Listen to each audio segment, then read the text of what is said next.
நடிகர் சங்கத்திலிருந்து மன்சூர் அலிகான் நீக்கம். தென்னிந்திய நடிகர் சங்கத்துக்கு வருகிற 18ஆம் தேதி தேர்தல் நடக்குது. இந்த தேர்தலில் நடிகர் மன்சூர் அலிகான் விஷால் அணிக்கு ஆதரவு தெரிவிச்சு பிரச்சாரமும் செஞ்சிட்டு இருக்காரு. இந்த நிலையில அவர் தென்னிந்திய நடிகர் சங்கத்திலிருந்து நீக்கப்பட்டிருக்காரு.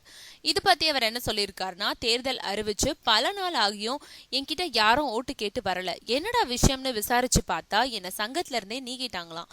வாக்காளர் பட்டியல்ல என் பேரு இல்லையா, எதுக்கு நீக்கினாங்கன்னு விசாரிச்சேன். ஆண்டு சந்தா வெறும் 12 ரூபாய் கட்டலனா புண்ணியமா ராதா ரவி நீக்கி இருக்காரு. 12 ரூபாய் கட்ட வக்கீலதாவனா ஒரு போன் பண்ணி சொல்லியிருந்தா 12 ரூபாய்க்கு பதிலா 12,000 கட்டியிருப்பேனே.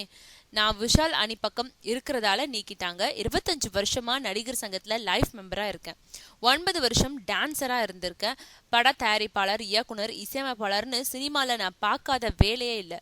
என்னையே நீக்குறாங்கன்னா மத்த அப்பாவி நடிகர்கள் நிலைமை என்ன ஆகும்? ராதா ரவிக்கு என் படத்துல நடிக்க சான்ஸ் கொடுத்தேன், வந்து நடிச்சாரு. ஆயிரக்கணக்கில் சம்பளம் கொடுத்தேன்.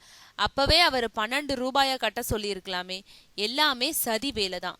சங்கம் சொல்லித்தான் நான் நடிகர்னு தெரிய வேண்டியதில்லை.